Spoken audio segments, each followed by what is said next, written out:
So I'm going to begin by introducing our first speaker, Ariana Brazier, and she's an English Critical and Cultural Studies doctoral candidate at the University of Pittsburgh. We love Pittsburgh. Her research considers Black kids and families, housing insecurity and poverty, and cultural play practices. She's conducted 3 years of in-field ethnographic research with Black children and their communities in the Southeast United States. Take it away, Ari. So again, I'm Ariana Brazier. I go by Ari. My pronouns are she and her. And like it was said, I'm a doctoral candidate at the University of Pittsburgh. I actually defend my dissertation next week. So soon, when you all hear and see me again, I will be a doctor. I'm also the CEO and founder of ATL Parent Like a Boss, Inc. We go by Parent Lab for short. And essentially, we are a 501c3 nonprofit. And though we are based in Atlanta, we do work all over the country. And I'm just going to share what's on the screen and elaborate a little as I move through my slides. But we are an intergenerational group of Black women with diverse experiences in community-based education. We care deeply about preserving the cultural legacies and traditions that joyfully sustain Black families. Within our communities, we are creating a strengths-based approach to highlighting and extending the literacy building practices Black families already possess. We are collecting and using physically interactive games to disrupt traditionally exclusive spaces. Through play, we are celebrating and promoting opportunities for Black cultural expression. So basically, our mission, in short, is to enhance generational literacies through play in underserved Black communities. And what that means is we're addressing these false narratives that Black families and Black children are operating on deficits around literacy. As many of us in this space know, that play is our first exposure to education, to literacy, in a traditional sense, as in reading and writing, but also literacy in a more expansive and cultural sense, as in literacy is about the ways we read the world, we read the environment, we read bodies, we read relationships, we read spaces. It's about making sense and drawing connections. It is not so much limited to the reading and writing that we are taught in classrooms. And so much of our experience and our exposure to literacy, this understanding of reading and creating a practice of using our senses to understand, begins in play, especially for Black and Brown communities, where so much of our history has to do with the ways in which we have used our bodies to celebrate, to love, to care, to connect, and to remember. And so we work to do the following. We, one, center Black family voices in experiences and conversations with existing research on best practices for educational growth and family engagement. So everything we do is with this awareness of the Black family. It's with Black families at the center and core, and with the understanding that, like the Combahee River Collective says, like when you lift up Black women, when you liberate Black women, that necessitates the destruction of all oppressive systems. And we believe that like Black women are at the center of Black family life and sustenance and culture. And so much of our work is with this understanding of Black feminism and the ways Black feminism sustains and builds Black families. We use a social justice framework to learn, create, and share research with Black families. Within social justice framework, we're also using an anti-racist framework. So we are actively moving against systems of racism, and we are identifying how racism has removed us from our bodies and from an understanding of what it means to sit and be with and move and respond to the impulses of our bodies. And we are enhancing Black family and community literacy, as well as self and social awareness through community-based dialogue. And that takes place through presentations like the one I'm giving today, as well as some of the programming that I will talk about on our next slide. So our core programming consists of a few key parts. Our Parent Lab Playday series, which I'll elaborate on a little bit more in the next two slides. Our hashtag Storytime Like a Boss, which is basically a platform to celebrate stories about and by Brown and Black people. We invite guest readers to come on and send recorded videos of themselves reading some of their favorite stories or telling their favorite stories, and we share that out with our network.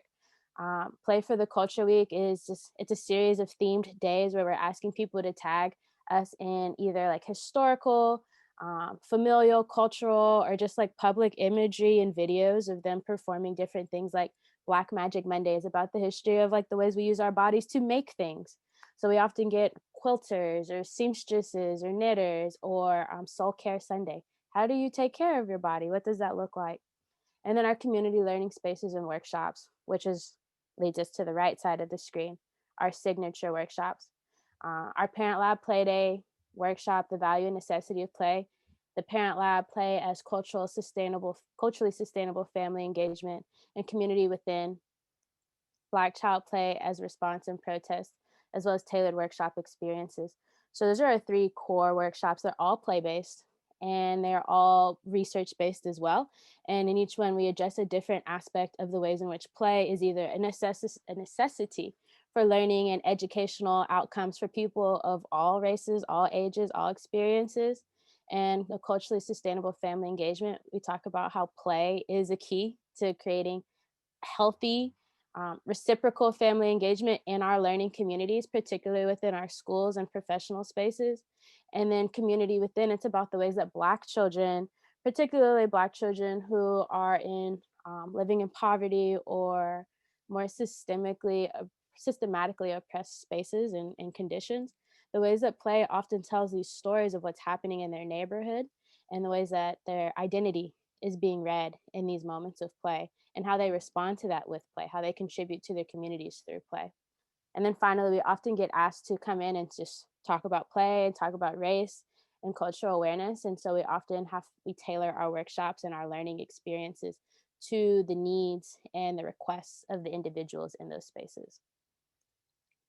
Our favorite program is our Parent Lab Playday series. This was the only one we got to do in person before COVID hit, but we kind of took over a public library space and we invited the community to come out and play. And after each activity, we would ask people to think about the ways in which the skills they engaged in this particular game also translated to skills they use in their everyday life as learners, as students, as professionals. So we had charts around the room that was like, what skill did you learn from playing this really wild, radical version of musical chairs that you see in the bottom right picture? And people were saying like, oh, it's about timing, it's about coordination, it's about all of these different skills. And we'd say, well, how does that translate to your reading and writing experience? So we were actually having them map out the skills that they were required to use in these games onto the skills that they would learn in a more traditional learning space, to show that you can acquire the same set of skills, the same set of knowledge, the same set of like capacities that are necessary for a more traditional literacy experience through play. Whether or not there's reading and writing and math and materials in front of you, you can use your body to come to that same understanding. And so this was a lot of fun because we had people as young as maybe like 7 or 8 in the space and as old as almost 70. And everybody was able to play to the best of their abilities and their accessibilities. And we were able to open up with a conversation about what do we love most about our culture? What are your favorite games? What are your favorite activities? And so even though COVID hit, we didn't let that deter us. We were able to move online and host online virtual play spaces. Hopefully my video plays. And we're seeing if it's gonna play. I ran through this earlier and everything played. Well, anyways, hopefully it plays. There it is. So we were able to host our online virtual play spaces where we invited, the video on the left is from April, and there might have been like 40 or 50 people that came in within a 2-hour play space. And the video on the right has much more activity, even though there might have been about 15 people total. This is from July. And so our playdays are book-based. So we identify a favorite book of ours. We come up with games and activities that reflect the experiences in that book. Our most recent one was about Ada Twist Scientist, a Black girl scientist who's trying to discover the source of a stink in her house. So all of our activities are about like lab experiments and science and engineering. And we ask questions like, how many bubbles are in a bar of soap? And we didn't just throw questions out there so that people could, laugh and respond, but there's a history behind a lot of the questions we were asking too. These were poll questions. These were questions that were used to keep Black people out of voting. So even though they're like systematic and like hypotheticals that could happen, systematic practices and hypotheticals that could happen as we come to answers in these spaces, in the much the same way Ada Twist is doing in the book. She's posing these questions. She's coming up with hypotheses. There's also a history in the questions that we were posing. We were able to talk about systemic racism, and we were able to share about these histories of race and culture and oppression, while also making sure that Black joy is at the center of everything we are doing.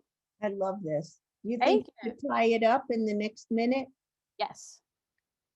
And so moving through, oops.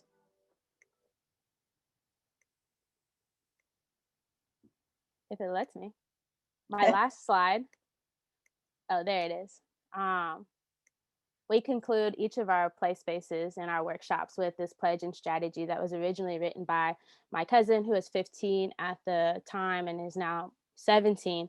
And I like to close all of my presentations with this pledge and or a different activity called our Emoji Circle. And I just wanted to share it with you all today, and I'll read it. And if you all agree to take this pledge, you can put Ashe in the chat, which is Swahili for amen or yes, or I affirm that. And the pledge reads, as of today, I pledge to play more to benefit myself and the generations who will follow me. I promise to do my best to ensure that not only children in my community play regularly, but I as well. I understand that playing is healthy and beneficial for the mind, body, and soul. I desire to be the embodiment of this pledge by taking the initiative to lead my community into a future of more playing and less stressing. So again, if you affirm that, you can say Ashe in the chat. Okay. And I'll challenge everybody to go ahead and start putting this pledge directly into action by finding silly and important and significant ways to move your body throughout the next hour and a half of our time together. So, Thank you. Thank you. So a lot of people are saying, Ashe, we are with you.